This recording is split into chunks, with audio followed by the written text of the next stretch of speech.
നമസ്കാരം. മാന്യ പ്രേക്ഷകർക്ക് ജ്യോതിഷവിധിയിലേക്ക് സ്വാഗതം.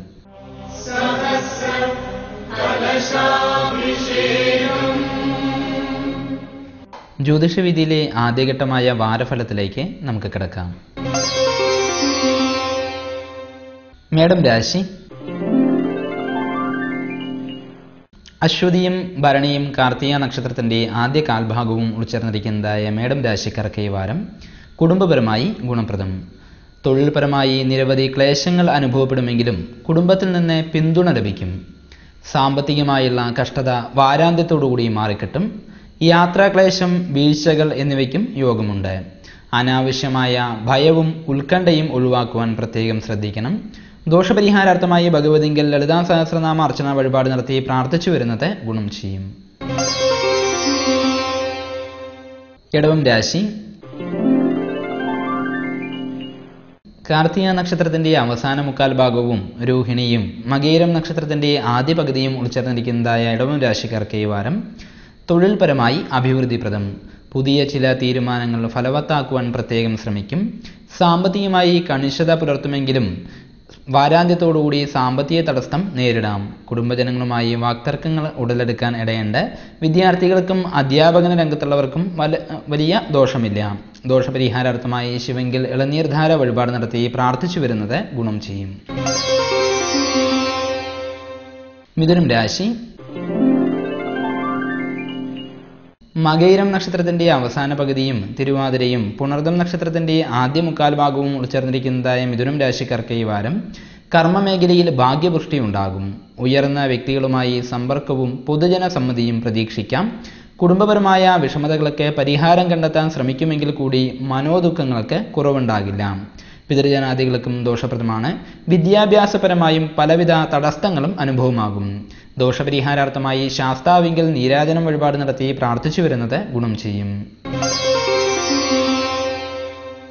കർക്കിടകം രാശി. പുണർദം നക്ഷത്രത്തിന്റെ അവസാന കാൽഭാഗവും പൂയവും ആയില്യം നക്ഷത്രവും ഉൾച്ചേർന്നിരിക്കുന്നതായ കർക്കിടകം രാശിക്കാർക്ക് ഈ വാരം തൊഴിൽ മേഖലയിലെ തടസ്സങ്ങൾ നീങ്ങി കാര്യഗുണം ഉണ്ടാകും. സമൂഹത്തിൽ മാന്യത, ശത്രുജയം, വ്യവഹാര വിജയം എന്നിവയും പ്രതീക്ഷിക്കാം. സാമ്പത്തികമായി വാരാദ്യം ദോഷപ്രദമാണെങ്കിൽ കൂടി പിന്നീട് മെച്ചപ്രദമാകും. ബന്ധുക്കളുമായി കലഹസാധ്യത കാണുന്നതിനാൽ ശ്രദ്ധിച്ച് നീങ്ങണം. സുഹൃദ്ജനങ്ങളിൽ നിന്നും അപകട സാധ്യതയും കാണുന്നുണ്ട്. ദോഷപരിഹാരാർത്ഥമായി ഭഗവതിങ്കൽ ഭാഗ്യസൂക്ത പുഷ്പാഞ്ജലി വഴിപാട് നടത്തി പ്രാർത്ഥിച്ചു വരുന്നത് ഗുണം ചെയ്യും. ചിങ്ങം രാശി. മകം, പൂരം, ഉത്രം നക്ഷത്രത്തിന്റെ ആദ്യ കാൽഭാഗം എന്നീ നക്ഷത്രങ്ങൾ ഉൾച്ചേർന്നിരിക്കുന്നതായ ചിങ്ങം രാശിക്കാർക്ക് ഈ വാരം കുടുംബത്തിൽ സന്തോഷകരമായ അനുഭവം ഉണ്ടാകും. വിവാഹാദി മംഗളകാര്യങ്ങളിൽ പങ്കെടുക്കുകയും യാത്രാഗുണം ഉണ്ടാവുകയും ഫലമാണ്. ധനപരമായും തൊഴിൽപരമായും വലിയ ദോഷമില്ലെങ്കിലും സഹപ്രവർത്തകരുടെ അസൂയ ദോഷം ചെയ്തേക്കാം. ആരോഗ്യാവസ്ഥ ശ്രദ്ധിക്കണം. ഔഷധ സേവ ഒരു പക്ഷേ വേണ്ടി വന്നേക്കാം. ദോഷപരിഹാരാർത്ഥമായി ശ്രീ ആഞ്ജനേയ സ്വാമി ക്ഷേത്രത്തിൽ ദർശനം നടത്തി പ്രാർത്ഥിച്ചു വരുന്നത് ഗുണം ചെയ്യും. കന്നിരാശി. ഉത്രം നക്ഷത്രത്തിന്റെ അവസാന മുക്കാൽ ഭാഗവും അത്തവും ചിത്രാ നക്ഷത്രത്തിന്റെ ആദ്യ പകുതിയും ഉൾച്ചേർന്നിരിക്കുന്നതായ കന്നിരാശിക്കാർക്ക് ഈ വാരം അപ്രതീക്ഷിത ഗുണാനുഭവങ്ങൾ തൊഴിൽ മേഖലയിൽ വന്നു ചേരുമെങ്കിലും ശ്രദ്ധയോടുകൂടി മുന്നോട്ട് നീങ്ങുവാൻ പ്രത്യേകം ശ്രമിക്കണം. ധനപരമായി ഗുണപ്രദം. കുടുംബപരമായും വലിയ രീതിയിൽ ദോഷങ്ങൾക്ക് ഇടയില്ല. കോടതി വ്യവഹാരങ്ങളിൽ ദോഷപ്രദമാകാൻ ഇടയുണ്ട്. വഞ്ചനാപരമായ പെരുമാറ്റം ജനങ്ങളിൽ നിന്നും ഉണ്ടാകുവാനും ഇടയുണ്ട്. ദോഷപരിഹാരാർത്ഥമായി വിഷ്ണുവെങ്കിൽ അർച്ചന മുതലായ വഴിപാടുകൾ നടത്തി പ്രാർത്ഥിച്ചു വരുന്നത് ഗുണം ചെയ്യും. തുലാം രാശി. ചിത്രാ നക്ഷത്രത്തിന്റെ അവസാന പകുതിയും ചോതിയും വിശാഖം നക്ഷത്രത്തിന്റെ ആദ്യ മുക്കാൽ ഭാഗവും ഉൾച്ചേർന്നിരിക്കുന്നതായ തുലാം രാശിക്കാർക്ക് ഈ വാരം കർമ്മപരമായും ധനപരമായും ഗുണം ചെയ്യുമെങ്കിലും ഇടയ്ക്കിടെ കാര്യതടസ്സം അനുഭവപ്പെടും. ഉദ്യോഗാർത്ഥികൾക്ക് ഗുണപ്രദമാണ്. മറ്റുള്ളവരുടെ ആവശ്യങ്ങൾക്കായി ദൂരയാത്ര ചെയ്യേണ്ടതായി വന്നേക്കും. കുടുംബപരമായി ദോഷപ്രദം. വിദ്യാർത്ഥികൾക്ക് കാര്യതടസ്സം അനുഭവമാകാം. ദോഷപരിഹാരാർത്ഥമായി വിഘ്നേശ്വര സ്വാമി ക്ഷേത്രത്തിൽ ദർശനം നടത്തി പ്രാർത്ഥിച്ചു വരുന്നത് ഗുണം ചെയ്യും. വൃശ്ചികം രാശി. വിശാഖം നക്ഷത്രത്തിന്റെ അവസാന കാൽഭാഗവും അനിഷവും തൃക്കേട്ട നക്ഷത്രവും ഉൾച്ചേർന്നിരിക്കുന്നതായ വൃശ്ചികം രാശിക്കാർക്ക് ഈ വാരം കുടുംബകാര്യങ്ങളിൽ ശ്രദ്ധ പുലർത്താൻ കഴിയും. വാഹനപരമായി ഗുണപ്രദം. തൊഴിൽ മാറ്റങ്ങൾ ഉണ്ടാകുമെങ്കിലും ഭയപ്പെടാനില്ല. സാമ്പത്തികമായുള്ള ദോഷത്തിന് വാരാന്ത്യത്തോടുകൂടി മാറ്റം വരും. ദമ്പതികൾ തമ്മിൽ വാക്തർക്ക സാധ്യത കാണുന്നതിനാൽ മുൻകോപം ഒഴിവാക്കുവാൻ പ്രത്യേകം ശ്രദ്ധിക്കേണ്ടതാണ്. ദോഷപരിഹാരാർത്ഥമായി ഭഗവതിയെങ്കിൽ കഠിനമധുര നിവേദ്യ സഹിതം രക്തപുഷ്പാഞ്ജലി വഴിപാട് നടത്തി പ്രാർത്ഥിച്ചു വരുന്നത് ഗുണം ചെയ്യും. ധനുരാശി. മൂലം, പൂരാടം, ഉത്രാടം നക്ഷത്രത്തിന്റെ ആദ്യ കാൽഭാഗം എന്നീ നക്ഷത്രങ്ങൾ ഉൾച്ചേർന്നിരിക്കുന്നതായ ധനുരാശിക്കാർക്ക് ഈ വാരം കുടുംബരംഗം ഐശ്വര്യപൂർണമായിരിക്കും. മംഗളകാര്യസിദ്ധിയും ബന്ധുജന സമാഗമവും പ്രതീക്ഷിക്കാം. അവസരങ്ങൾ സമൃദ്ധമായി വിനിയോഗിക്കുവാനും കഴിയും. തൊഴിൽപരമായും വലിയ രീതിയിൽ ദോഷങ്ങൾക്ക് ഇടയില്ല. ലഘുവായ ശാരീരിക പ്രശ്നങ്ങൾ ഉണ്ടാകാൻ ഇടയുണ്ട്. പിതൃജനാദികൾക്കും ദോഷപ്രദമായിരിക്കുന്ന സമയമാണ് നടന്നുകൊണ്ടിരിക്കുന്നത്. ദോഷപരിഹാരാർത്ഥമായി ശിവപ്രീതികരങ്ങളായ പഞ്ചാക്ഷരി മന്ത്രം ജപിക്കുന്നത് ഗുണം ചെയ്യും. മകരം രാശി. ഉത്രാടം നക്ഷത്രത്തിന്റെ അവസാന മുക്കാൽ ഭാഗവും തിരുവോണവും അവിട്ടം നക്ഷത്രത്തിന്റെ ആദ്യ പകുതിയും ഉൾച്ചേർന്നിരിക്കുന്നതായ മകരം രാശിക്കാർക്ക് ഈ വാരം തൊഴിൽപരമായും സാമ്പത്തികപരമായും അനുഭവിച്ചു വരുന്ന ക്ലേശങ്ങൾ വാരാന്ത്യത്തോടുകൂടി മാറിക്കിട്ടും. പ്രശസ്തി, വാക്സാമർത്ഥ്യം എന്നിവ പ്രകടമാകും. വിഷമഘട്ടങ്ങളെ തരണം ചെയ്യേണ്ടതായും വന്നേക്കും. കുടുംബരംഗത്തെ ചെറിയ പ്രയാസങ്ങൾക്ക് ഇടയുണ്ട്. ആരോഗ്യനില പൂർണ്ണമായും തൃപ്തികരമല്ല. ദോഷപരിഹാരാർത്ഥമായി ശിവങ്കിൽ പിൻവിളക്ക് വഴിപാട് നടത്തി പ്രാർത്ഥിച്ചു വരുന്നത് ഗുണം ചെയ്യും. കുംഭം രാശി. അവിട്ടം നക്ഷത്രത്തിന്റെ അവസാന പകുതിയും ചതയവും പൂരുരുട്ടാതി നക്ഷത്രത്തിന്റെ ആദ്യ മുക്കാൽ ഭാഗവും ഉൾച്ചേർന്നിരിക്കുന്നതായ കുംഭം രാശിക്കാർക്ക് ഈ വാരം കർമ്മരംഗത്തെ എതിർപ്പുകൾ ഉണ്ടാകുമെങ്കിലും സുഹൃത് ബന്ധങ്ങൾ തുണയാകും. കുടുംബജനങ്ങളുമായി സന്തോഷപരമായി നിമിഷങ്ങൾ പങ്കുവയ്ക്കുവാൻ കഴിയും.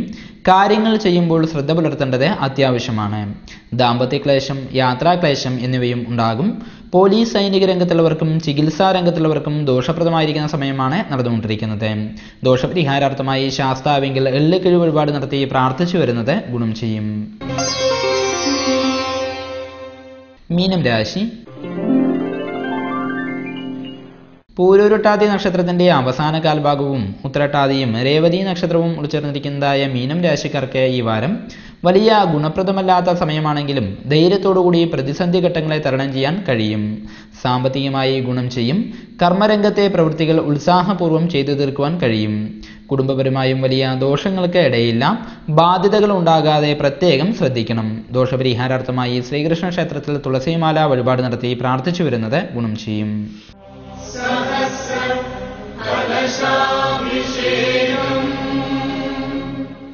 ജ്യോതിഷവിധിയിലെ രണ്ടാം ഘട്ടമായ നക്ഷത്ര ഫലത്തിലേക്ക് നമുക്ക് കിടക്കാം. അത്തം നക്ഷത്രം. നക്ഷത്രക്രമത്തിൽ 13-ാം സ്ഥാനമാണ് അത്തം നക്ഷത്രത്തിന് കൽപ്പിച്ചിരിക്കുന്നത്. എല്ലായ്പ്പോഴും ഉന്മേഷവാന്മാരായിരിക്കുന്ന അത്തം നക്ഷത്രക്കാർ പൊതുവെ ഒരേ സമയം ആത്മീയവും ഭൗതികവുമായ കാര്യങ്ങളിൽ താല്പര്യം കാണിക്കുന്നവരായിരിക്കും. അധ്വാനശീലരായ ഇവർ മെല്ലെ മെല്ലെ എല്ലാ ഉദ്ദേശങ്ങളും സാധിച്ചെടുക്കും. പൊതുവെ ശാന്ത സ്വഭാവികളായ അത്തം നക്ഷത്രക്കാരുടെ ചിരിക്ക് ആരെയും വശീകരിക്കാനുമുള്ള ഒരു കഴിവും ഉണ്ടായിരിക്കും. നൈസർഗികമായ ഇവരുടെ ശാന്തതയും മന്ദസ്മിത ഭംഗിയാർന്ന മുഖഭാവവും ഉള്ളതുകൊണ്ടായിരിക്കാം ഒരുപക്ഷെ അടുത്ത് പരിചയപ്പെടുന്ന ആർക്കും ഇവരെ അത്ര പെട്ടെന്ന് വേർപെടുവാനോ മറക്കുവാനോ കഴിയാത്തത്. പൊതുജനങ്ങളുടെ വിശ്വാസവും ആദരവും സമ്പാദിക്കുന്നതിന് മറ്റുള്ളവരെക്കാൾ കൂടുതൽ കഴിവ് അത്തം നക്ഷത്രത്തിൽ ജനിച്ച വ്യക്തികൾക്ക് പ്രത്യേകമായി ഉണ്ടായിരിക്കും. നിഷ്കളങ്ക ഹൃദയരായ ഇവർ കഴിയുന്നതും മറ്റുള്ളവരെ സഹായിക്കണം എന്നല്ലാതെ ആർക്കും ഉപദ്രവം ഉണ്ടാക്കണമെന്ന് ആഗ്രഹിക്കുന്നവരല്ല. ആരെയും ചതിക്കാനും ഇവർ ഇഷ്ടപ്പെടുന്നില്ല. പക്ഷേ മിക്കപ്പോഴും ഇവരുടെ കളങ്കമറ്റ സഹായമോ സേവനമോ ചെന്നെത്തുന്ന സ്ഥലത്ത് നിന്നും ഇവർക്ക് കിട്ടുന്ന പ്രതിഫലം ശത്രുതയും പ്രതികാരവും ആയിരിക്കും. ശരീരത്തിന്റെ മാർദ്ദവവും കുലീനത വിളിച്ചറിയിക്കുന്ന അനുവർത്തനങ്ങളും ഇവരുടെ പ്രത്യേകതകളാണ്. ഈ നക്ഷത്രത്തിൽ ജനിച്ചവർ ആഡംബരത്തിൽ അത്ര ഇഷ്ടമുള്ളവരായിരിക്കില്ലെങ്കിലും ശുചിത്വം പാലിക്കുന്നതിലും പരിസരം വൃത്തിയാക്കുന്നതിലും ഇവർക്ക് വലിയ നിഷ്കർഷയും ഉണ്ടായിരിക്കും. എന്ന് മാത്രമല്ല വീട്ടിലെ മറ്റ് ആളുകളെ ഇക്കാര്യത്തിൽ ഇവർ കുറ്റപ്പെടുത്തിക്കൊണ്ടും ഇരിക്കും. അത്തം നക്ഷത്രത്തിൽ ജനിച്ചവർ വിദ്യാഭ്യാസം ചെയ്യാൻ കഴിഞ്ഞില്ലെങ്കിൽ കൂടിയും വളരെ അറിവും ലോകപരിചയവും ഉള്ളവരായിരിക്കും. കുഴപ്പം പിടിച്ച കാര്യങ്ങളിൽ മധ്യസ്ഥത വഹിക്കാനും ഉപദേശം കൊടുക്കുവാനും ഇവർക്ക് നല്ല ചാതുര്യവും കഴിവും ഉണ്ടായിരിക്കും. പക്ഷേ പല വിധത്തിലുള്ള ഭാരങ്ങളുടെ ചുമതലകളും വഹിച്ചുകൊണ്ടേ ഇവർക്ക് എപ്പോഴും മുന്നോട്ടു പോകുവാൻ കഴിയുകയുള്ളൂ. അതുകൊണ്ട് തന്നെ ഇവർക്ക് തങ്ങളുടെ കഴിവിനനുസരിച്ചുള്ള സാമ്പത്തിക പുരോഗതി ഒരുപക്ഷെ ഉണ്ടാവുകയില്ല. പ്രവൃത്തി രംഗങ്ങളിൽ ഇവർ വളരെ കണിശക്കാരായിരിക്കും. പ്രവർത്തന രംഗങ്ങളിൽ ഇവർക്കുള്ള സാമർഥ്യവും അനാദൃശ്യമായിരിക്കും. എങ്കിലും ഇവർക്ക് പല പ്രവർത്തന മാർഗങ്ങളും അവലംബിക്കേണ്ടതായും വന്നേക്കും. ഉദ്യോഗ ജീവിതം ഇവർക്ക് തീരെ പൊരുത്തപ്പെടാത്തതാണ്. പക്ഷേ അധികാരമുള്ള സ്ഥാനങ്ങളിൽ പ്രവേശിച്ചാൽ ഇവരതിൽ വളരെ ശോഭിക്കുക തന്നെ ചെയ്യും. അത്തം നക്ഷത്രക്കാർ പരോപദ്രവം ചെയ്യാൻ ഇഷ്ടപ്പെട്ടില്ലെങ്കിലും വൈരാഗ്യബുദ്ധിയും നിർബന്ധശീലവും ഇവർക്ക് ഒട്ടും കുറവും ആയിരിക്കില്ല. അത്തം നക്ഷത്രക്കാരുടെ ജീവിതം പൊതുവെ ഉയർച്ച താഴ്ചകൾ നിറഞ്ഞതായിരിക്കും. ചില കാര്യങ്ങളിൽ വലിയ സാമ്പത്തിക നേട്ടങ്ങളും ഉയർച്ചയും സ്ഥാനമാനങ്ങളും ഉണ്ടാകും. മറ്റൊരു ഘട്ടത്തിൽ ഇവയെല്ലാം കൈവിട്ടുപോയെന്നും വന്നേക്കും. വീണ്ടും ഇതേ അനുഭവങ്ങൾ തന്നെ ആവർത്തിച്ചുകൊണ്ടേയിരിക്കും. ഇങ്ങനെയൊക്കെ ആണെങ്കിലും ഒന്നുകൊണ്ടും ഇളകാത്ത മനസ്സ് ഇവർക്കുള്ളതിനാൽ എല്ലാ പ്രതിസന്ധികളെയും ഇവർ അതിജീവിക്കും. എന്ത് ബുദ്ധിമുട്ടുകളുണ്ടായാലും സന്തോഷപൂർവ്വം അത് സഹിക്കാനുള്ള സന്നദ്ധതയും ഇവർ പ്രകടിപ്പിക്കാറുണ്ട്. അത്തം നക്ഷത്രത്തിൽ ജനിച്ച സ്ത്രീകൾക്കും ഈ ഫലങ്ങളിൽ ഭൂരിഭാഗവും അനുഭവമാകും. ഇവരുടെ കണ്ണുകൾക്ക് ഒരു പ്രത്യേക ആകർഷണീയതയും ഉണ്ടായിരിക്കും. പൊതുവെ മാർദ്ദവ ശരീരികളായ ഇവർക്ക് അഴകും ശരീരപുഷ്ടിയും ഉണ്ടായിരിക്കും. കുടുംബ ഭരണത്തിലും ഔദ്യോഗിക ജീവിതത്തിലും ഇവർ വളരെയധികം ശോഭിക്കും. ക്ഷമയും സദാചാരബോധവും കുലീനത്വവും ഈ നക്ഷത്രക്കാരായ സ്ത്രീകളിൽ പ്രകാശിച്ചു കാണുന്നു. അത്തം നക്ഷത്രത്തിൽ ജനിച്ച വ്യക്തികൾക്ക് ഏതാണ്ട് 12 വയസ്സ് വരെയുള്ളതായിരിക്കുന്ന കാലഘട്ടം ചെറിയ ബുദ്ധിമുട്ടുകൾ അനുഭവിക്കുന്ന സമയമാണ്. 12 വയസ്സ് മുതൽ 30 വയസ്സ് വരെയുള്ളതായിരിക്കുന്ന സമയം ഗുണദോഷ മിശ്രമായിരിക്കുന്ന കാലഘട്ടമാണ്. ഈ സമയത്തിൽ പലവിധത്തിലുള്ള പരിവർത്തനങ്ങൾ ഇവർക്കുണ്ടാകും. 30 വയസ്സ് മുതൽ 46 വയസ്സ് വരെയുള്ളതായിരിക്കുന്ന സമയം വളരെ അഭിവൃദ്ധിപ്രദമായ കാലഘട്ടമാണ്. തൊഴിൽപരമായും കുടുംബപരമായും എല്ലാം തന്നെ നല്ല രീതിയിലുള്ള മുന്നേറ്റം ഈ സമയത്തിൽ ഉണ്ടാകും. ശരിക്കു പറഞ്ഞാൽ ജീവിതത്തിലെ സുവർണ കാലഘട്ടമായിരിക്കും ഈ സമയം. യഥായോഗ്യം ശ്രദ്ധയോടുകൂടി ഈ സമയത്തെ പ്രയോജനപ്പെടുത്തുകയാണെങ്കിൽ ഉയർന്ന നിലയിലുള്ള നേട്ടം കൈവരിക്കാൻ കഴിയുന്നതാണ്. 46 വയസ്സ് മുതൽ 65 വയസ്സ് വരെയുള്ളതായിരിക്കുന്ന സമയം ഗുണദോഷ മിശ്രമായിരിക്കുന്ന കാലഘട്ടമാണ്. ആരോഗ്യ സംബന്ധമായ ബുദ്ധിമുട്ടുകൾ ഈ സമയത്തിൽ ഉണ്ടാകാമെങ്കിലും ഭൂമി ലാഭവും വാഹനാദി അഭിവൃദ്ധിയും ഈ സമയത്തിൽ അനുഭവമാകും. 65 വയസ്സിന് ശേഷവും ഗുണപ്രദമായ ഫലങ്ങളുണ്ടാകും. പൊതു കാര്യങ്ങളിൽ ഏർപ്പെട്ട് പദവിയും അംഗീകാരങ്ങളും ലഭിക്കാനും ഈ സമയത്തിൽ കൂടുതൽ സാധ്യതയും കാണുന്നുണ്ട്. അത്തം നക്ഷത്രക്കാർക്ക് പ്രതികൂലമായിരിക്കുന്ന നക്ഷത്രങ്ങൾ ചോതി, അനിഷം, മൂലം എന്നീ നക്ഷത്രങ്ങളും മേടം രാശിയിൽ ഉൾപ്പെട്ട നക്ഷത്രങ്ങളായ അശ്വതി, ഭരണി, കാർത്തിക എന്നീ നക്ഷത്രങ്ങളും പ്രതികൂലമായിരിക്കുന്ന നക്ഷത്രങ്ങളാണ്. ഈ നക്ഷത്രത്തിൽ ജനിച്ച വ്യക്തികളുമായി ആശയവിനിമയം നടത്തുന്നതും കൂട്ടു ബിസിനസ്സിൽ ഏർപ്പെടുന്നതും ദോഷത്തിൽ കലാശിക്കും എന്നാണ് പൊതുവെയുള്ള വിശ്വാസം. ഇവർക്ക് രാഹുവിൻ്റെയും ശനിയുടെയും കേതുവിൻ്റെയും ദശാകാലം പൊതുവെ ദോഷപ്രദമായിരിക്കുന്ന സമയമായതിനാൽ ഈ സമയത്തിൽ വിധിപ്രകാരമുള്ള പരിഹാരകർമ്മങ്ങൾ അനുഷ്ഠിക്കേണ്ടത് അത്യാവശ്യമാണ്. അത്തം, രോഹിണി, തിരുവോണം എന്നീ ജന്മാനുജന്മ നക്ഷത്രങ്ങൾ ക്ഷേത്രദർശനം, മറ്റു പൂജാതി കർമ്മങ്ങൾ എന്നിവയ്ക്ക് ഉത്തമമാണ്. ചന്ദ്രപ്രീതികരങ്ങളായ കർമ്മങ്ങൾ അനുഷ്ഠിക്കുന്നതും ദുർഗാദേവിയെ ഭജിക്കുന്നതും നല്ലതാണ്. ജാതകത്തിൽ ചന്ദ്രന് പക്ഷബലമില്ലെങ്കിൽ ഭദ്രകാളിയെയാണ് പ്രാർത്ഥിക്കേണ്ടത്. അത്തം നക്ഷത്രവും തിങ്കളാഴ്ചയും ചേർന്നു വരുന്ന ദിവസങ്ങളിൽ സവിശേഷ പ്രാധാന്യത്തോടുകൂടി വ്രതജപാദികൾ നടത്താവുന്നതാണ്. രാശിയുടെ അധിപനായ ബുധനെ പ്രീതിപ്പെടുത്തുന്ന കർമ്മങ്ങളായ ശ്രീകൃഷ്ണ ഭജനം, ഭാഗവത പാരായണം തുടങ്ങിയവയും ചെയ്യാവുന്നതാണ്. അത്തം നക്ഷത്രത്തിന്റെ ജന്മവൃക്ഷം അമ്പഴമാണ്. മഹിഷമാണ് മൃഗം. കാക്ക പക്ഷി, സ്ത്രീ യോനി, ദേവഗണം, സൂര്യനാണ് താരദേവത. അത്തം നക്ഷത്രജാതരായിരിക്കുന്ന വ്യക്തികൾക്ക് അനുയോജ്യമായ നിറം വെള്ളയും പച്ചയുമാണ്. അനുയോജ്യമായ രത്നം മുത്താണ്. ജാതക വിശകലനത്തിന് ശേഷം മാത്രം ഭാഗ്യരത്ന നിർണയം നടത്തുക.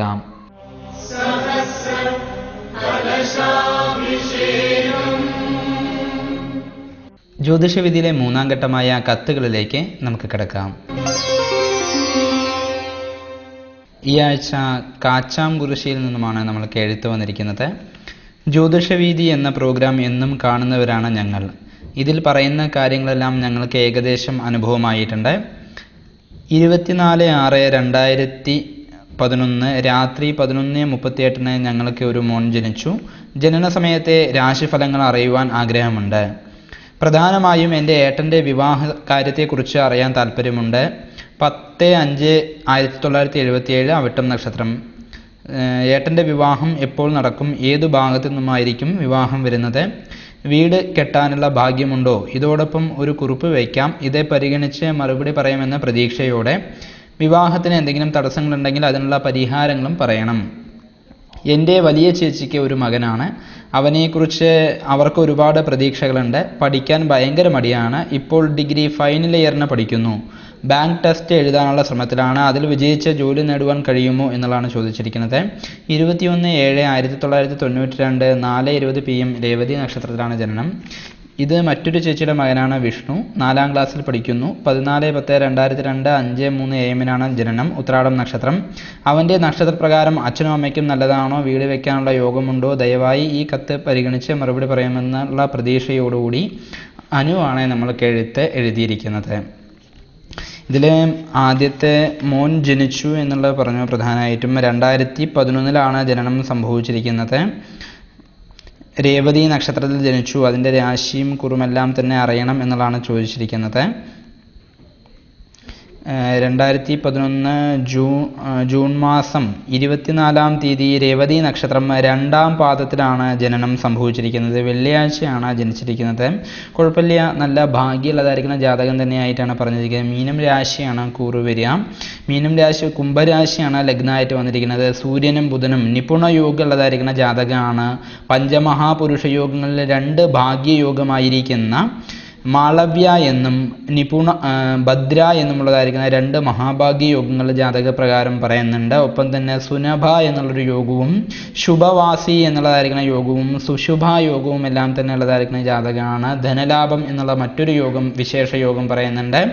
ഒപ്പം തന്നെ കാഹളം എന്നുള്ളതായിരിക്കുന്ന ഒരു വിശേഷ യോഗവും ജാതക പ്രകാരം പറയുന്നുണ്ട്. നല്ല ഗുണപ്രദമായിരിക്കുന്ന ജാതകം തന്നെയായിട്ടാണ് പറഞ്ഞിരിക്കുന്നത്.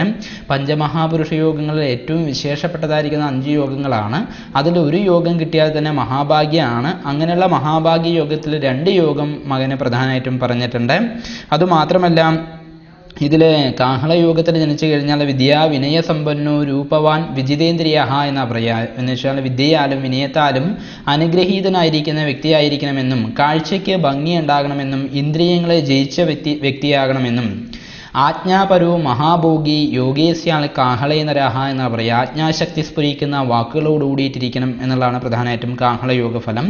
സുനഭ യോഗത്തിൽ ജനിച്ചു കഴിഞ്ഞാൽ സ്വയം അധിഗതവിത്തഹ പാർത്ഥിവാസ് തത്സമോവ എന്നുള്ളതാണ് പറയുക. സ്വന്തമായി അധ്വാനിച്ച് ധനമുണ്ടാക്കി രാജാവിന് തുല്യമായിരിക്കുന്ന ഒരു പദവിയിൽ എത്തിച്ചേരണം എന്നുള്ളതായിരിക്കുന്ന മഹാഭാഗ്യ യോഗങ്ങളൊക്കെ തന്നെ പറയുന്നുണ്ട്.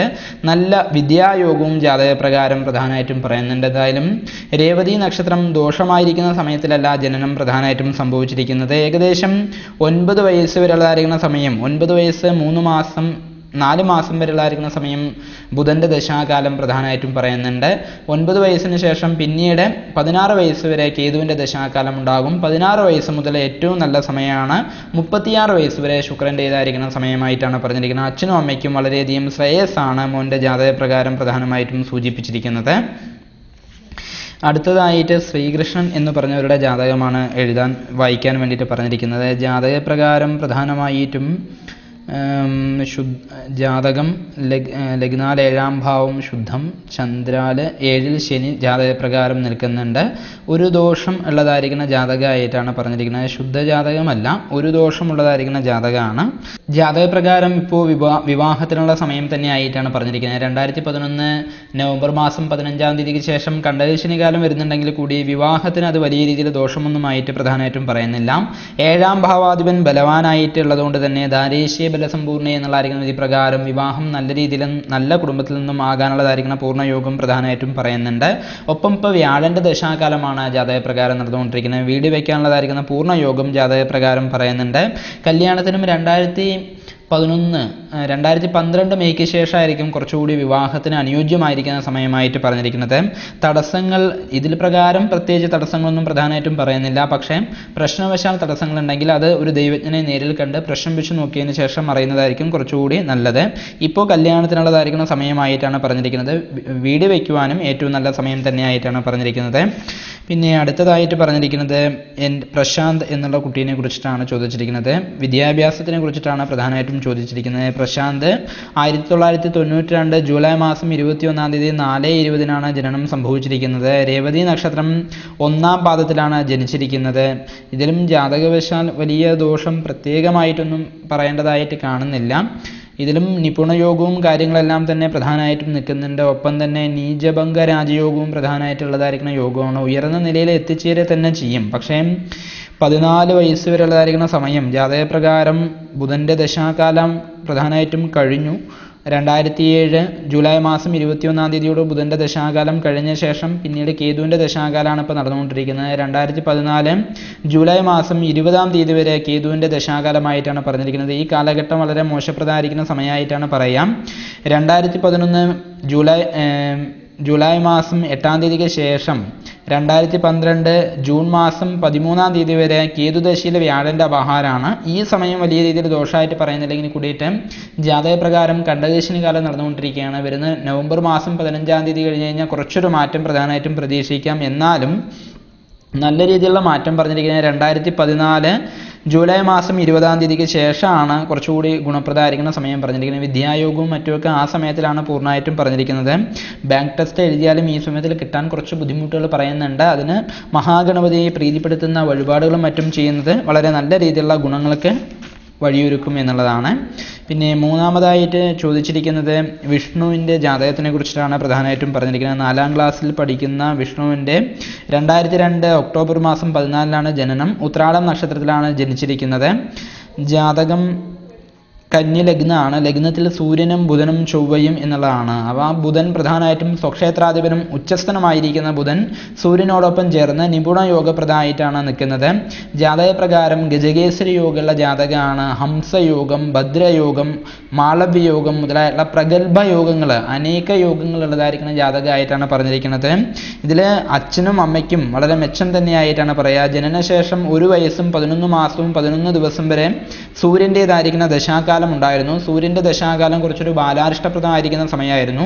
2014 ജൂലൈ മാസം 24-ാം തീയതി വരെ ചന്ദ്രൻ്റെ ദശാകാലം പറയുന്നുണ്ട്. ഈ ചന്ദ്രൻ്റെ ദശാകാലം അച്ഛനും അമ്മയ്ക്കും ഗുണം ചെയ്യുന്ന സമയമായിട്ടാണ് പറയാം. ഈ ചന്ദ്രദശാകാലം കഴിഞ്ഞു കഴിഞ്ഞാൽ പിന്നീടുള്ളതായിരിക്കുന്ന ദശാകാലം പറഞ്ഞിരിക്കുന്നത് ചൊവ്വയുടെ ദശാകാലമായിട്ടാണ് പറഞ്ഞിരിക്കുന്നത്. ചൊവ്വാ ദശാകാലവും വലിയ ദോഷവും ഇല്ല, ഗുണവും ദോഷവും ഇടകലർന്ന് ചെയ്യുന്ന സമയമായിട്ടാണ് പ്രധാനമായിട്ടും പറഞ്ഞിരിക്കുന്നത്.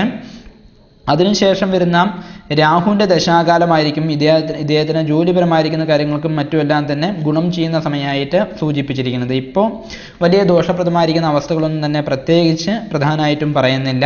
നല്ല ഭാഗ്യമുള്ള ജാതകമാണ്. നല്ല മഹാഭാഗ്യകരങ്ങളായിരിക്കുന്ന ഒരുപാട് യോഗങ്ങൾ പ്രധാനമായിട്ടും ജാതകപ്രകാരം പറയുന്നുണ്ട്. കേസരി യോഗത്തിൽ ജനിച്ചു കഴിഞ്ഞാൽ തന്നെ നല്ല ഗുണമാണ്. ധനവാൻ സുകുലാധിപവും മഹാപ്രാജ്ഞ എന്ന് പറയുക. ധനവാനായി തീരാനും സ്വന്തം കുലത്തിൻ്റെ അധിപനാകാനും നല്ല വിദ്യയുണ്ടാകാനും എല്ലാം തന്നെ പൂർണ്ണമായിരിക്കുന്ന യോഗം ജാതകപ്രകാരം പറയുന്നുണ്ട്.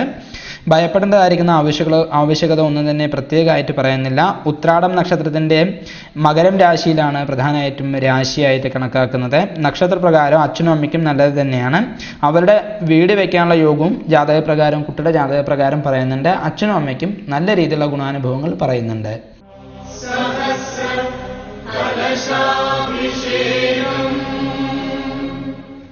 ഗ്രഹങ്ങളുടെ ചാരവശാലുള്ള സ്ഥിതിവിഗതികൾ കണക്കാക്കിയാണ് ജ്യോതിഷവിധി തിട്ടപ്പെടുത്തിയിരിക്കുന്നത്.